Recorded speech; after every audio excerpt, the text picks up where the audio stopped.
이틀 동안 진행될 예정이던 한덕수 국무총리 후보자 국회 인사청문회가 시작부터 자료 제출을 둘러싼 공방으로 파행을 빚었습니다.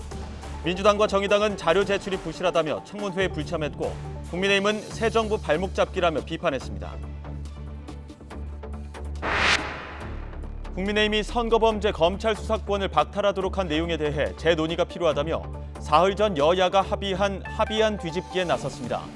민주당은 여야 협치를 부정하는 도발이라고 반발하며 중재안 파기 즉시 검찰개혁 법안을 국회에서 통과시키겠다고 맞받아쳤습니다. 이상민 행정안전부 장관 후보자가 국민권익위 부위원장 재임 시절 사돈 일가의 제약회사 주식을 거래해 차익을 거둔 것으로 YTN 취재 결과 드러났습니다. 이 후보자 측은 내부 정보를 이용한 거래는 아니라고 밝혔지만 부적절했다는 지적이 나오고 있습니다. 오늘 코로나19 신규 환자는 3만 명대까지 떨어지면서 지난 2월 4일 이후 80일 만에 최저치를 기록했습니다. 오늘부터 코로나19 감염병 등급은 2급으로 하향 조정되고 영화관 등에서 음식 섭취는 물론 대형마트와 백화점 내 시식이 허용됩니다. 서울 시내버스 총파업이 내일로 예고된 가운데 오후 3시부터 노사가 마지막 협상에 돌입합니다. 최대 쟁점은 임금 인상인데 사측은 동결을, 노조는 8%대 인상을 요구하고 있어 접점을 찾기 쉽지 않을 전망입니다. 밤사이 남부지방과 제주도에 돌풍을 동반한 집중호우가 내릴 것으로 예보됐습니다. 특히 바람은 초속 20m가 넘어 시설물 피해와 항공기 결항이 우려되고 있습니다. 국민의힘이 검수완박 중재안에 대해서 재논의 결론을 내렸습니다. 민주당에서는 합의 파기 즉시 법안을 통과시키겠다면서 벼르고 있는데요. 정국이 다시 검수완박 태풍의 중심에 들어서는 듯합니다. 새 정부 첫 내각 인사청문회는 출발부터 삐걱거리고 있는데 정치권 주요 이슈, 여론조사 내용과 함께 짚어보겠습니다. 김영준 명지대 교수 그리고 배종찬 인사이트K 연구소장 두 분 모셨습니다. 어서 오십시오. 네. 안녕하십니까? 예, 안녕하십니까? 자, 윤석열 당선인 국정수행 전망, 자, 리얼미터 여론조사 먼저 보시겠습니다. 18일부터 22일까지 전국 18세 이상 2,527명을 상대로 조사한 내용인데요. 49.8% 긍정 전망이 그렇고요. 부정 전망은 44.8%입니다. 자, 윤 당선인 긍정 전망이 과반 아래로 다시 내려왔는데요. 네. 가장 영향을 미친 이슈 역시 인선이라고 봐야 될까요? 그렇게 봐야 되겠죠. 결국 대통령도 그렇고 후보자도 그렇고 이념 그리고 정책 또 사람을 가지고 평가를 받는 것이거든요. 근데 무엇보다도 지금은 임기 시작 전에 인선한 내용이 상당히 중요할 수밖에 없습니다. 그만큼 얼마만큼이나 새 정부의 기대감을 충분히 부각시킬 수 있는 인사냐는 것이 중요할 수밖에 없거든요. 그만큼 또 윤석열 당선인도 헌법 정신과 공정 또 상식을 강조했기 때문에 근데 보면은 이 내용들을 보게 되면은 어떤 식으로 검증이 됐는지는 모르겠는데 전문성 검증은 있어요. 근데 도덕성과 의혹성에 대한 검증은 과연 제대로 됐느냐 이런 비판을 받을 수밖에 없고 그것이 주로 누구에게 20대 30대에게 그리고 여성 중도층에 영향을 주면서 국정수행 기대감이 계속 50% 내외의 제자리 걸음을 하고 있는 결과로 나타나고 있습니다. 예, 지금 말씀하셨지만 윤 당선인이 할당이나 안배 없고 유능한만으로 선발하겠다. 자, 이런 원칙을 밝혔었는데 그런데 지금 보면은 뭐 아빠 찬스, 셀프 찬스, 찬스가 굉장히 많이 등장하다 보니까 국민의 눈높이에서 좀 안 맞다 이런 지적도 나오는 거. 그렇죠. 왜냐하면 검증 기준을 두 가지를 제시했잖아요. 능력과 인품이라는 거로 제시를 했었었는데 뭐 인품이야 뭐 객관적으로 평가하기는 그렇지만 능력에 대한 부분은 지금 이제 많이 비판을 받고 있는 것 같아요. 조금 전에 우리 배 소장님 말씀하신 거는 국정 수행 기대치예요. 그게 이제 49.8%인데 지난주 한국갤럽이 4월 19일부터 21일까지 일반 국민 1,000명을 상대로 조사를 했기 때문에 95% 신뢰 수준에서 표지보장 플러스 마이너스 3.2라는 걸 말씀 좀 드리는데요. 거기서는 어렵게 평가는 현재 국무 수행을 잘하고 있느냐라는 평가를 했거든요. 현재, 그러니까 다시 인수위를 포함해서 현재를 얘기하는 건데 긍정이 40이고 부정이 45입니다. 근데 문재인 대통령의 국정운영 평가의 긍정이 44%예요. 그러면 이거는 굉장히 나름대로 뭔가 처음에 기대한 걸 넘어서서 현재도 문제가 있다. 그거 왜 부정으로 평가하냐 물어봤더니 인사 때문이라는 대답이 26%. 그리고 청와대 용산 이전점이라는 게 21% 예. 그리고 독단적 결정을 하는 것 같다가 9%인데 예. 이거를 감안해 본다면 기대치나 현재 직무 수행이나 문제가 되고 있었던 거는 역시 인사 문제가 아닌가라는 생각이 좀 들고요. 이게 이제 청문회 과정을 거쳐서 의혹이 해소가 돼야 되는데 네. 오히려 청문회가 들어가기도 전에 지금 앵커께서 말씀하신 것처럼 이런 아빠 찬스, 여러 찬스 얘기가 나오다 보니까 다른 거는 몰라도 조국 전 장관의 수사를 담당했었던 네. 분이시잖아요. 그러니까 이게 더 굉장히 악화될 수밖에 없는 그런 상황이 아닌가 생각을 좀 하게 됩니다. 그러니까요. 당장 지금 자료 제출 미흡 문제를 들어서 민주당과 정의당이 한덕수 총리 인사청문회 아침부터 보이콧하고 있는 이런 상황이거든요. 근데 이게 인준 동의가 필요한 총리부터 꼬이게 되면 굉장히 그 당선인으로서는 어려움이 있는 거 아닙니까? 네, 그럼요. 괘씸죄죠. 예. 그러니까 청문회에서 제일 견디기 힘들고 버티기 힘든 죄는 괘씸죄입니다. 괘씸죄는 우리 법 제도에 없습니다. 근데 인사청문회에서는 존재할 수 있는 것이 인사청문회는 그렇습니다. 논란이 되고 이것을 해명하고 또 태도거든요. 네. 한덕수 총리 후보자가 능력이 얼마나 대단한 분입니까? 그리고 해명은 끈끈이 아주 차분하게 논리적으로 해명을 하면 됩니다. 근데 예. 태도 부분입니다. 최선을 다해서 준비할 수 있는 자료를 최대한 준비하고 그러니까 이것이 더불어민주당이 요구한다고 생각하시면 안 돼요. 국민들이 요구할 수도 있다. 그렇다면 2007년의 경우와는 다른 거죠. 지금 이제 세대도 변했으니까 시간도 변했으니까 그렇다면 뭐 억지로 자료를 만들어낼 수는 없지만 네. 태도라도 최대한 자료를 제출하고 좀 뭔가 의혹이 국민들의 눈높이에서 납득하기 힘든 부분들은 사과를 하면 됩니다. 예. 죄송합니다. 이 부분은 정말 제가 국민들의 기대에 못 미쳤습니다. 죄송합니다. 그러면 그런 대로도 평가를 하거든요. 예. 근데 이 부분이 중요합니다. 태도. 한덕수 총리 후보자가 얼마만큼이나 태도를 최선을 다하는 모습. 예. 사과할 건 그냥 또 진솔하게 사과를 하면 되는 것이거든요. 그러니까 자칫 잘못하면 이게 국민들의 괘씸죄에 걸립니다. 그래서 수요일이고 지금 사실 청문회 자체도 파행될 가능성이 상당히 높을 수밖에 네. 없는 상황인데 저는 얼마만큼이나 최선을 다하는 국민들에게 진정성 있는 태도를 보이느냐. 예. 이게 한 총리 후보자가 이 난관을 넘어설 수 있느냐 없느냐의 이 가장 중요한 기준으로 보입니다. 예. 자료 제출부터 좀 성실하게 했어야 된다 이런 지적이신데요. 근데 좀 이례적인데요. 예. 저는 조금 다른 생각인데요. 민주당은 자료 제출을 요구할 자격이 없어요. 과거 청문회 때문에 그동안 그렇습니까? 과거에 한번 보세요. 수없이 많은 자료 제출 요구를 했는데 거기에 대해서 문제 삼지 않았거든요. 근데 저는 이 자료에 대한 부분들과 관련돼서 이게 인준 투표를 하는 거기 때문에 예. 청문회 자체를 보이콧해서는 저는 안 된다고 봅니다. 그 청문회 자체에서 지금 왜 문제가 되고 있는 부분에 대해서 예. 신랄하게 얘기를 하는 거죠. 예. 그리고 결국 마지막에 투표를 하는 거잖아요. 예. 장관 청문회는 조금 다르죠. 그래서 허술한 검증에 들러리를 쓰지 않겠다. 자기네 무능력을 얘기하는 거죠. 자기는 지금 집권당 아닌가요? 아직까지는? 그렇다고 한다면 구실했어도 일단 청문회는 열어야 된다. 아, 당연하죠. 열어서 문제되는 부분을 집중적으로 추궁하고 그게 중계되면서 국민들은 보면서 아, 이게 문제가 있을 수 있겠구나를 판단하고 나서 결국 예. 마지막에는 투표권이 있잖아요. 장관이야 청문보고서 채택이 안 되더라도 대통령이 일방적으로 임명할 수 있는 그것도 나쁜 거지만 이 국무총리 같은 경우는 투표권이 있단 말이에요. 그래서 미흡하다, 자료 제출 안 했다, 추궁하고 그러고 나서 결국은 그것 때문에 우리는 인준 못 해주겠다 이렇게 나오는 게 정상이지 어떻게 처음부터 청문회에서 검증 안 하고 들러리 안 하고 이거는 제가 볼 때는 잘못된 전략일 수밖에 없지 않나 그런 생각이 좀 들고요. 네. 성실하게 이제 빨리 예. 이 부분을 다시 속개를 하는 것이 오히려 좋지 않을까라는 생각을 좀 합니다. 네, 오늘 내일 민주당과 국민의힘 사이에 어떤 뭐 합의가 있을지 일정과 관련해서 이 부분 좀 지켜보도록 하고요. 잠시 뒤에 이제 청와대 개방 일정이 공개될 예정인데요. 윤석열 대통령 당선인 직속의 대통령 집무실 이전 TF가 청와대 이전과 개방에 대한 내용을 지금 브리핑하고 있습니다. 현장으로 5월 가보겠습니다. 10일 취임식이 끝나는 시간에 청와대 입문을 완전히 개방하기로 하였습니다.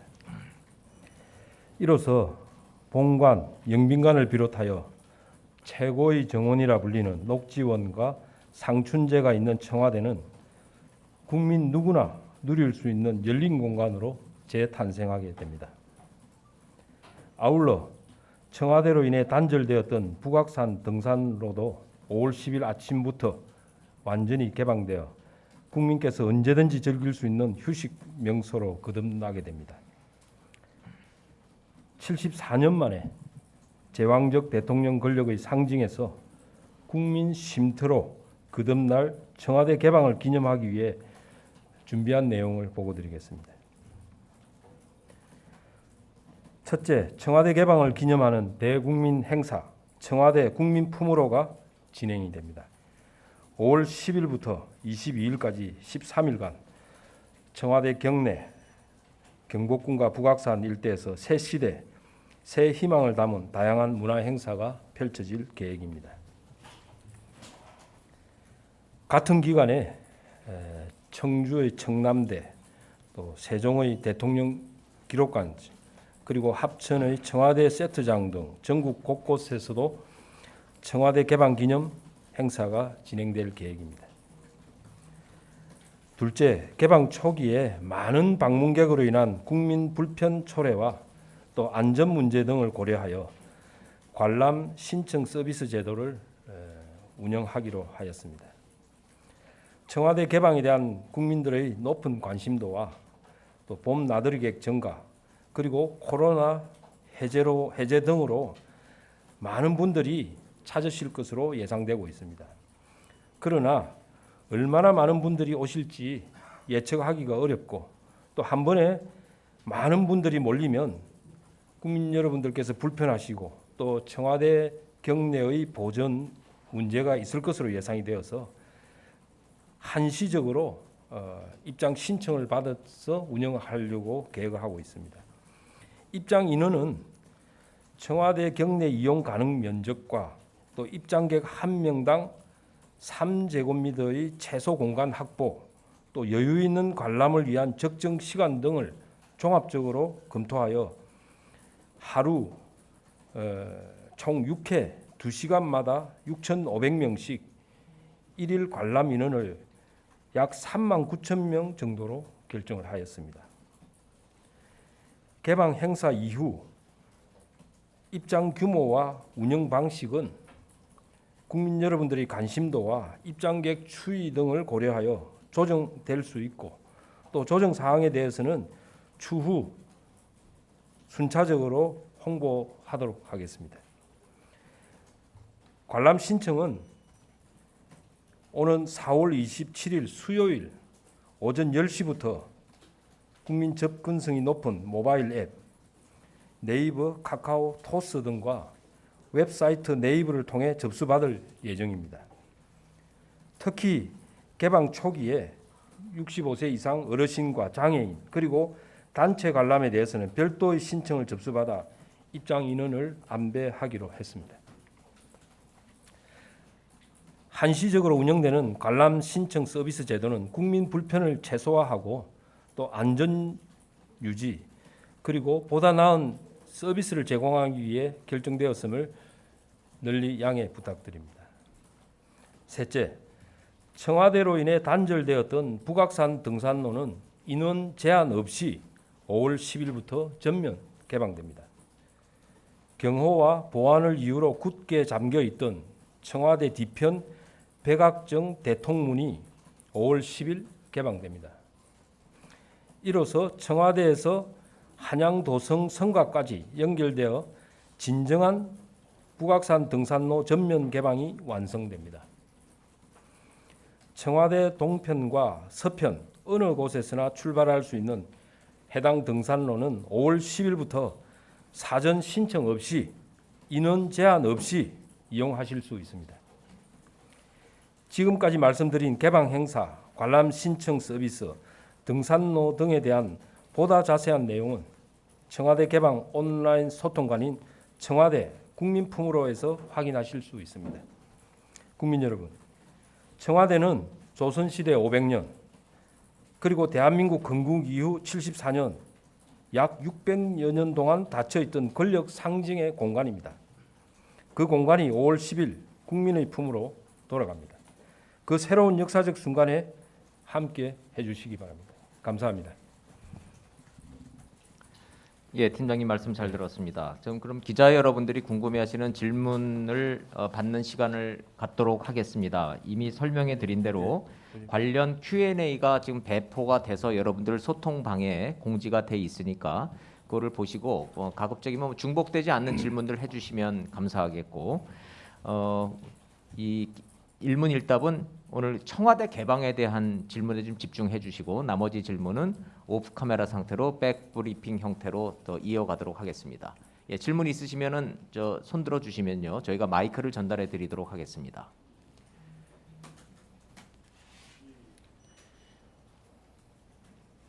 질문 없으시네. 예, 그럼 청와대 개방과 관련된 저희가 Q&A를 워낙 자세하게 잘 예. 이게 정리가 돼 있어서 기자님들이 특별히 궁금한 아니, 점은 더 다른 내용도 질문하시면 됩니다. 예, 어차피 집무실 이전이라든지 뭐 다양하게 왜냐하면 제가 우리 기자분들 전화를 엄청 많이 주시는데 다 못 받습니다. 사실은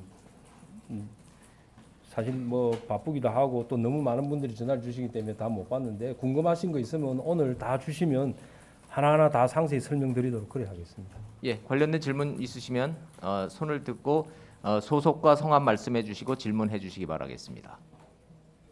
예.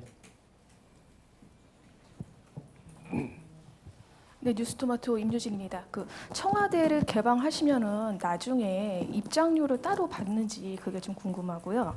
이 청와대 개방으로 인해서 가치를 되게 강조를 하셨는데 이게 경제적인 효과가 산출된 게 어느 정도 구체적으로 있는지 궁금합니다. 또 하나 여쭈면 서초동 자택에서 당선인이 용산으로 출퇴근을 하면은 시간이 좀 얼마 정도 걸리고 교통 혼잡은 기존보다 얼마나 또 많아지는지 구체적인 수치가 나온 게 있는지 궁금합니다. 네, 입장료는 무료입니다. 단지 이제 전면 개방을 해서 완전히 자유롭게 보실 수 있도록 하는 게 가장 좋은 방안입니다만은 초기에 얼마나 많은 분이 오실지 모르고 또 오시게 되면은 안전 유지 또 질서 유지 이런 것 때문에 당분간 한시적으로 관람 예약 시스템을 운영한다 하는 말씀을 드리고 만약에 운영해 보다가 그렇게 많지 않다 하면 전면 자유 개방을 할 수 있거든요. 그래서 그 부분은 관람 예약을 받더라도 저희들이 입장료를 받는 것이 아니다 하는 그 말씀을 다시 한번 강조히 말씀드리고 청와대 개방과 관련한 가치 문제는 지난번에 두 군데 했었죠. 문화재단에서 관광문화재단에서 분석한 거는 1년에 경복궁을 찾으시는 분이 300만 명이라고 했습니다. 그래서 그 300만 명을 적용했을 때 경제적 가치가 2천억 뭐 이렇게 했던 거고 그다음에 한국경제연구소 정경영 산하의 한국경제연구소죠. 한국경제연구원이죠. 거기서는 이제 처음에 청계천을 개방하고 났을 때 왔던 관람객이 1년에 초기 1년, 2년 차에는 거의 2,500만 명, 3천만 명이 왔었다. 근데 그걸 다 적용하지 않고 일부 약 1,670만 명, 1,700만 명 정도 수준을 적용했을 때는 경제적 가치가 1년에 연 5조 1,000억이다. 그렇게 분석한 자료가 있었습니다. 그래서 그런 부분은 저희들이 말씀드리고 그다음에 서초동에서 용산으로 출근하는 문제를 말씀 주셨는데 저희들이 볼 때는 당분간은 서초동에서 출퇴근을 하셔야 됩니다. 약 한 달 정도가 되지 않겠나 예측을 하고 있는데 그거는 우리 지금 담당하고 계시는 우리 김용현 부팀장께서 말씀드리겠습니다. 잠시 얼마가 될지 모르겠지만 사저인 서초동에서부터 용산 대통령 집무실로 이게 출퇴근하셔야 될 그런 어떤 상황이 생겼습니다. 그래서 거리로 보면은 서초동에서부터 용산 집무실까지 약 코스에 따라서 7 내지 8km 정도가 되고요. 이동 소요 시간을 저희들이 시뮬레이션 해본 결과는 10분 내외입니다. 그래서 이제 요 코스는 여러분들 뭐 다 상상이 되시겠지만 구체적으로 제가 말씀을 못 드리는 것은 경호의 문제가 있기 때문에 말씀을 못 드리고, 다만 한남대교를 통과해서 들어오시는 방법도 있고 동작대교를 통과해서 오시는 방법도 있고, 그다음에 반포대교, 동작대교, 그다음에 그 한강대교, 요 세 개의 다리를 이용하실 수가 있거든요. 그래서 요것은 그 당시에 그때 어느 지역이 더 국민의 불편을 최소화할 수 있는가, 그걸 잘 시간대를 판단해서 그 경로를 선택할 것이다, 이렇게 보시면 되겠습니다. 예. 마이크 가져 주세요. 네, 안녕하세요. 한겨레 신문 오연서입니다. 그 외교장관 공관을 관저로 확정을 했잖아요. 네, 청와대 이전 TF 윤한홍 팀장의 지금 청와대 개방 일정 듣고 오셨습니다. 5월 10일 취임식이 끝나는 시간에 청와대 문을 완전히 개방하겠다, 이런 얘기가 있었고요. 한 번에 많은 관람객들이 몰리는 것을 방지하기 위해서 신청을 받겠다는 얘기가 있었는데, 하루 총 6회 2시간마다 6,500명씩 39,000명을 받겠다. 입장료는 무료다, 이런 얘기도 있었고요. 북악산 등산로는 인원 제한 없이 5월 10일부터 전면 개방한다. 자, 이런 얘기도 있었습니다. 그 이외에 지금 서초동 자택에서 용산 집무실까지 출퇴근 문제에 대한 질의응답도 있었는데요. 관련 내용 지금 저희가 전국 대담에서 조금 바로 다뤄보도록 하겠습니다.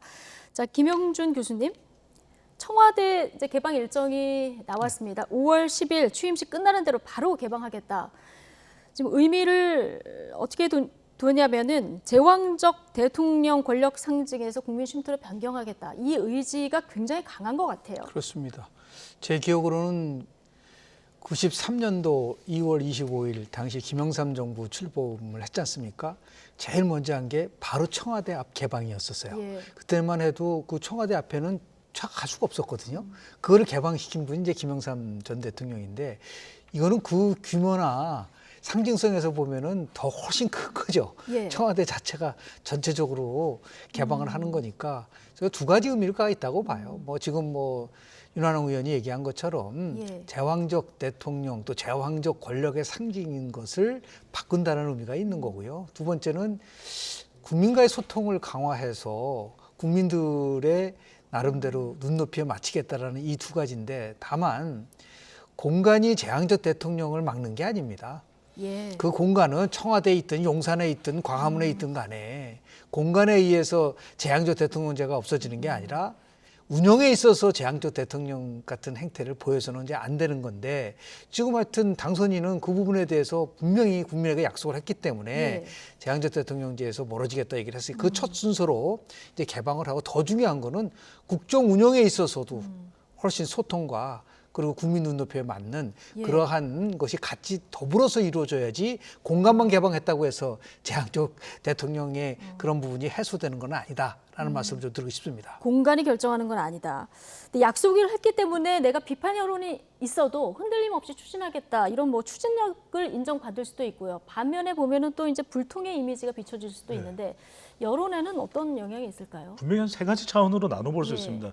일단은 환영할 수밖에 없는 네. 거죠. 그동안 영욕의 역사가 있었던 청와대를 벗어난다는 것 자체, 그리고 개방한다는 것 자체, 그리고 그것을 시민들이, 국민들이 방문할 수 있다는 건 기대감이 큽니다. 또 교수님께서, 또 김영준 교수님께서 말씀하셨던 상징성도 상당히 있습니다. 이곳이 이제 드디어 국민의 공간, 그동안에는 제왕적 공간이라고 우리가 평가받던 국민들의 공간이 되는 것은 분명히 평가는, 저는 마지막 부분입니다. 네. 기대감, 또 상징성도 좋습니다. 안전성. 이게 무슨 말씀이냐면은 5월 9일 날 청와대를 문재인 대통령을 비롯해서 참모진이 떠나는데 예. 바로 다음 날 12시경에 개방이 된다? 그럼 안전 설비나 안전 펜스 이런 게 갖추어졌을까? 예. 저는 왜냐하면 성인인 청와대 근무자들이 근무할 때야 아이들도 가지 않겠습니까? 예. 이 개방되면은. 그럼 막 뛰어서 들어가기도 하고, 아 저곳이 뭐야? 아 저기가 본관이야? 달려가 볼까? 가다가 이게 진짜 나무 그루터기에 넘어질 수도 있는 것이고, 저는 굳이 그 다음 날까지 너무 날짜의 상징성을 예. 강조했던 것 아닐까.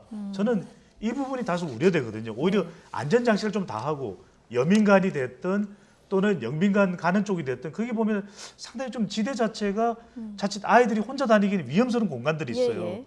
그런 부분에 안전장치를 하고 뭐 열흘이 됐든 보름이 됐든 그래서 개방을 한다고 하더라도 뭐 그렇게 크게 문제가 될까. 저는 기대감 상징성 좋습니다. 좀 사람들이 다닐 때 안전사고 나지 않도록 안전성을 조금 취할 수 있는 시간을 확보하면 어떨까 하는 생각을 합니다. 예, 막상 딱 또 개방이 됐을 때 국민들의 여론이 어떻게 움직일지 이건 또 네. 지켜봐야 될 대목인데 어쨌든 청와대 개방 문제는 그렇고요. 관저 문제도 지금 조금 공방이 있었고요.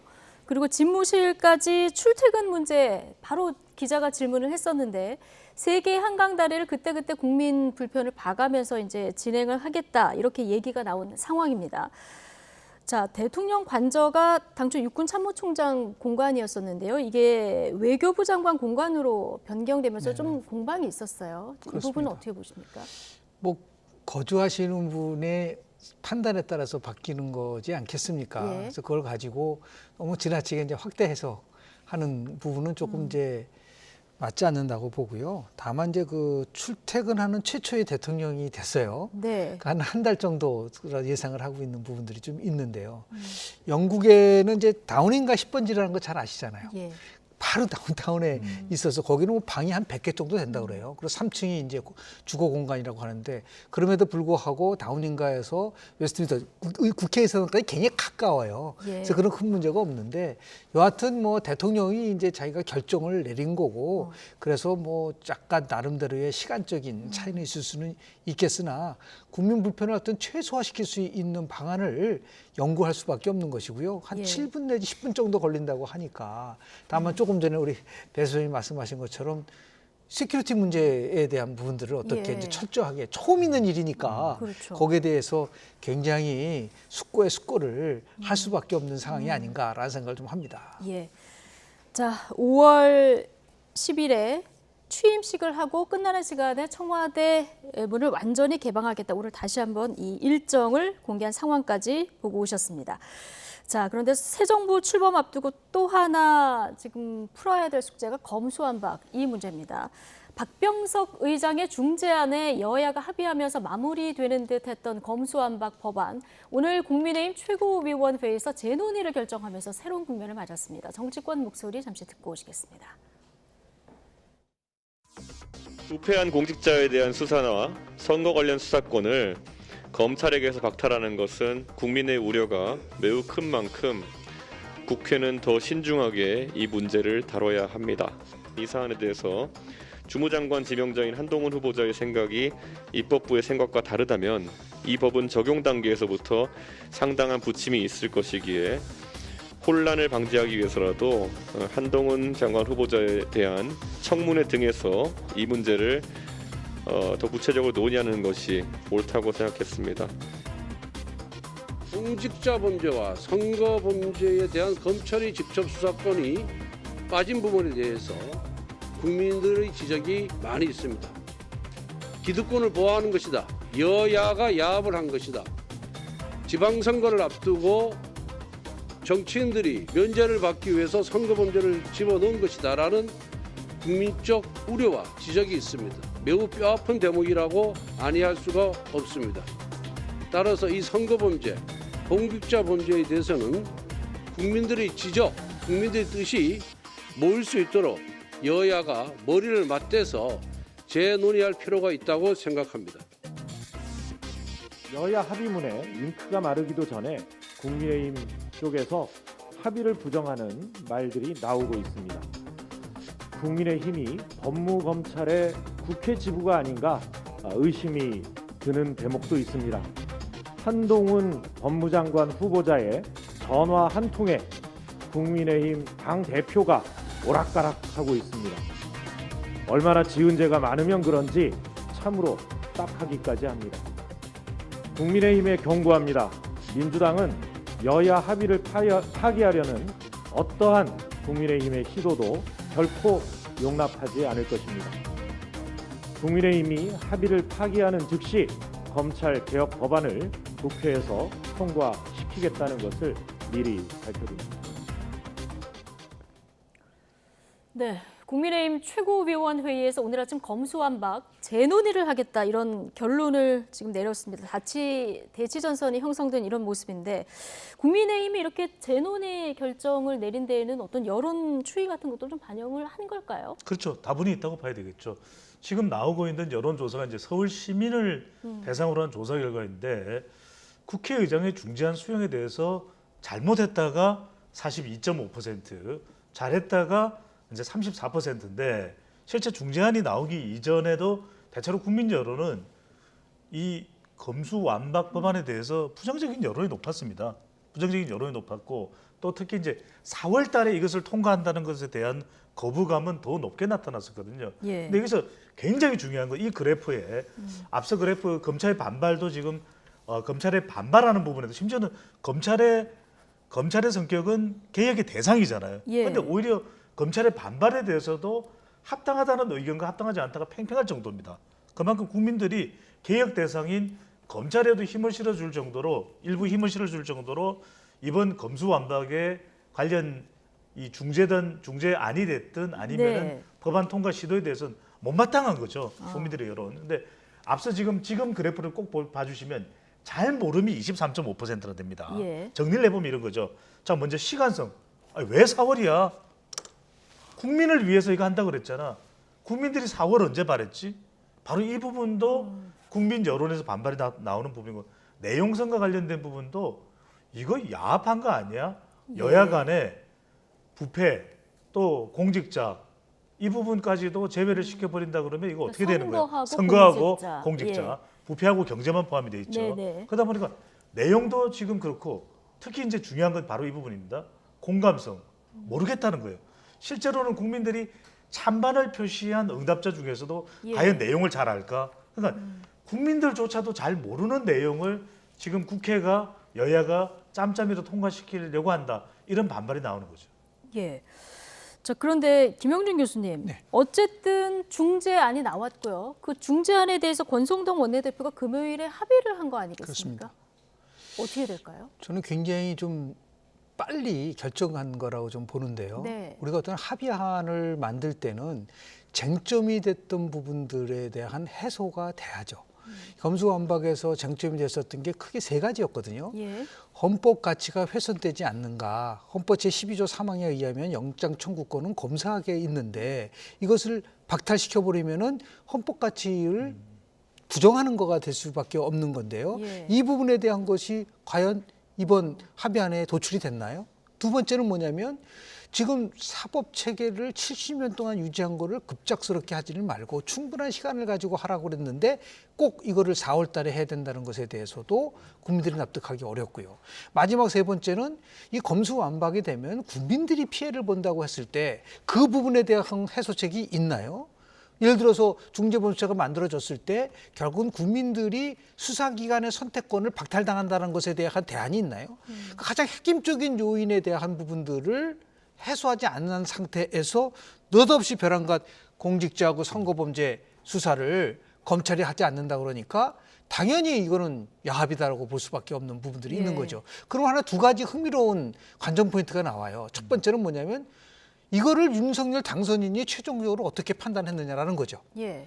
과연 권성동 대표가 혼자서 그냥 다 무시하고 한 것인지 의견을 수렴을 한 것인지 이 부분에 대한 부분들이 권성동 원내대표가 합의를 했기 때문에 당선인의 의중이 반영된 게 아니냐 이런 해석이 나왔는데 오늘 아침에 나오는 얘기 보면 또 당선인은 그런 입장도 아닌 것 같아요. 아니랄 수밖에 없는 거죠. 만약 그렇다면 저희가 합리적 추론을 해보면 아니 윤석열 당선인이 얘기한 것 중에서 가장 기억에 남는 게 뭐냐면 검수완박되면 부패 완판된다 그랬잖아요. 예. 그거가 잘못됐다고 해서 검찰총장직을 내놨는데 1년 6개월 후에 검수완박이 완성되는데 이게 어떻게 제대로 된 개혁이라고 볼 수가 있나요? 다만 시한부로 끌고 가는 것에 대해서 반감이 있을 수밖에 없는 거. 또 하나는 이게 국민의힘만 그동안 반대했던 게 아니지 않습니까? 예. 대법원, 시민단체, 학계 그리고 모든 영역에서 잘못했다고 얘기를 하고 있는데 이걸 벼랑간 딱 합의하다고 나와보니까 많은 쪽에서는 이게 왜 이런 게 나왔을까? 그러다 보니까 또 국민의힘 지도부에서는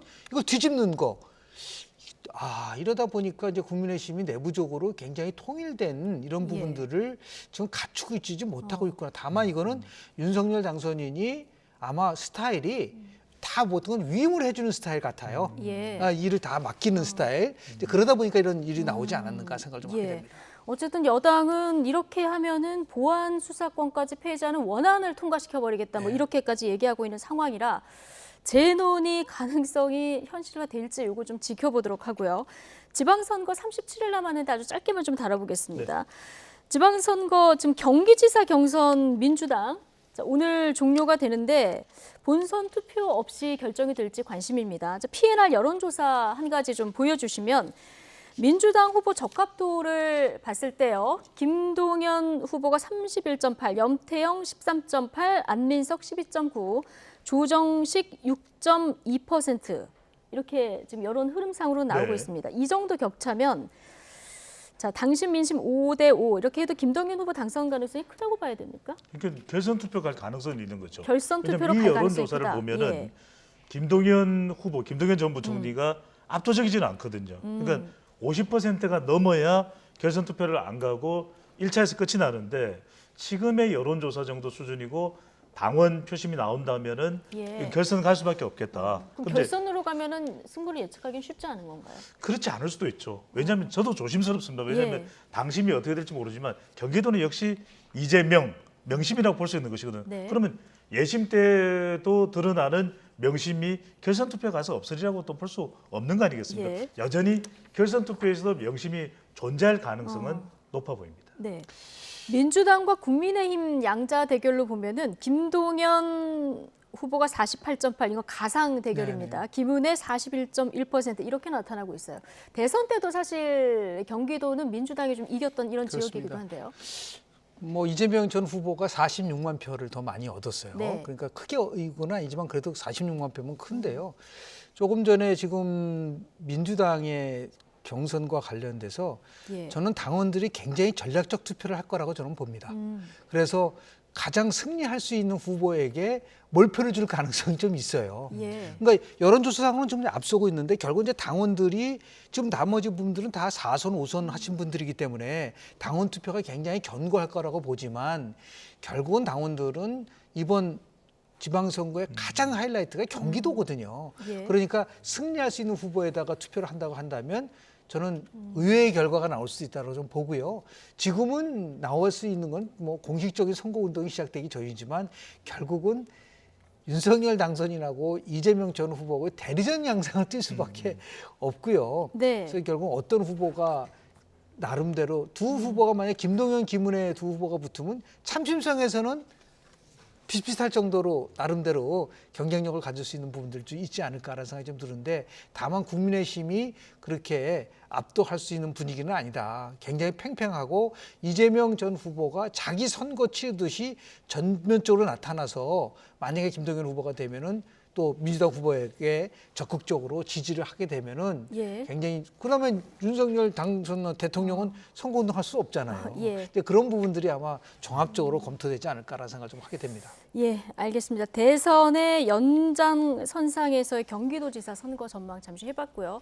속보를 한 가지 전해드리고 가겠습니다. 윤석열 당선인 취임식 날부터 국방부 청사 5층에서 근무를 한다. 지금 집무실 이전 TF 브리핑이 지금 계속되고 있는 상황이라서 여기서 들어오는 속보들을 좀 전해드리고 있는데요. 그리고 국방부 청사 2층에 본 집무실을 마련하고 6월 중순부터 사용한다. 이런 계획이 또 나왔고요. 그리고 외교부 공관, 지금 여기를 관저로 사용한다는 계획이 나왔었기 때문에 외교부 공관은 대통령 비서실장 공간으로 이동을 검토하고 있다. 이런 속보까지 전해드렸습니다. 자, 오늘 두 분 말씀도 여기까지 들어야 될 것 같습니다. 자, 고생하셨습니다.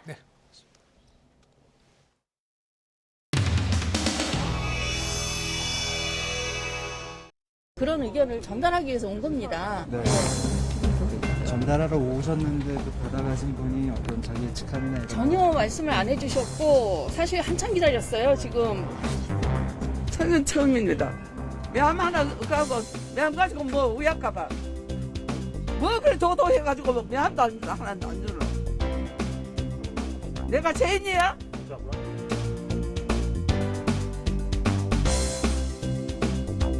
윤석열 인수위 한일 역사 문제 해결에 대한 의지를 가지고 있습니까?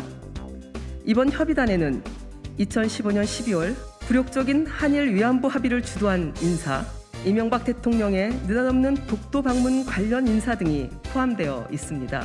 24일 날 일본의 그 해결단이 간다 하는데 그거를 가면 본인한테 물어봐야지요. 오늘 그 점심쯤에 이용수 할머니께서 오셨었거든요. 그래서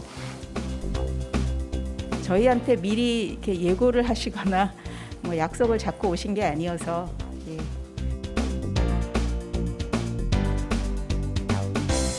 드라마 파친코가 전 세계에서 뜨거운 인기를 얻고 있습니다. 덕분에 식민지 시대 조선인에 대한 일제 만행과 아픔을 이렇게라도 전 세계 더 많은 사람들에게 알려지고 있습니다. 그러나 정작 일본은 반성과 사과는커녕 역사 왜곡으로 맞불을 놓고 있습니다. 강사님께서 특별히 좀 부탁하시거나 먼저 강사님 생각은 그 최악의 상태로 한일 관계가 방치되어 오는 걸 계속할 수는 없다. 이걸 복원하고 개선하는 것이 우리의 국익이다. 이런 기본 의식을 하고 계시고요. 네, 여러분 안녕하십니까. 안녕하세요. 전영주입니다. 일본에서는 강제동원이나 위안부 합의에 대해서 지금 한국 측에서 해결책을 가져오라고 계속 얘기를 하고 있는 상황입니다. 최근에 한일 간의 어떤 커런트 이슈에 대해서 우리가 교섭이나 협상권을 가지고 임하는 것은 아닙니다. 앞으로 한일 관계의 정상 복원이나 개선을 위해서 우리가 좀 토대를 마련하는 조율 작업을 하기 위해서 왔다 정도로만 이해해 주시면 되겠습니다. 안녕하세요.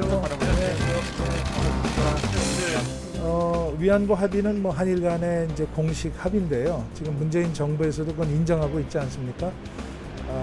가장 중요한 것은 그 피해자의 그 명예와 존엄을 회복하기 위해서 한일 간이 같이 노력할 필요가 있다 이렇게 생각합니다. 합의 달린 그걸 합의를 해가지고 그것도 그런 합의 이런 걸 가지고 가는 거예요. 그런 걸로 가지 마라 이거예요. 다 싫습니다. 다 자기네들 무엇을 뭐 하는 겁니까? 뭐 하러 가는 겁니까?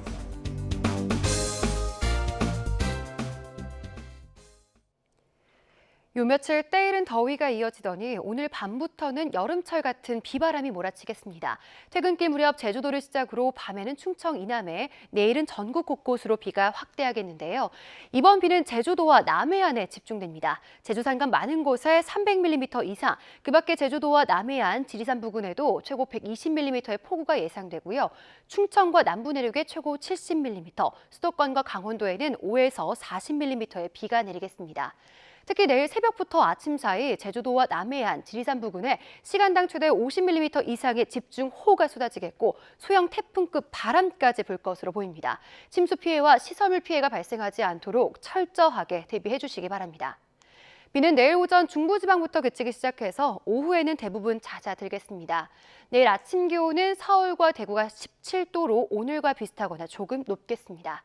낮 기온은 서울 27도로 중북부 지방은 오늘과 비슷하거나 조금 높겠지만 남부 지방은 광주 20도로 오늘보다 4에서 7도 낮겠습니다. 날씨였습니다. 네, 저희가 앞서 1부에서 전해드렸던 총리 인준 난항 앵커 리포트에서 김용준 당시 총리 후보자 내용의 다른 인물의 얼굴이 잘못 방송됐습니다. 시청자 여러분께 양해 말씀드리겠습니다. 리포트 제작 과정에서 조금 더 세세히 챙기도록 하겠습니다. 월요일 더 뉴스 마칩니다. 함께해 주신 여러분 고맙습니다.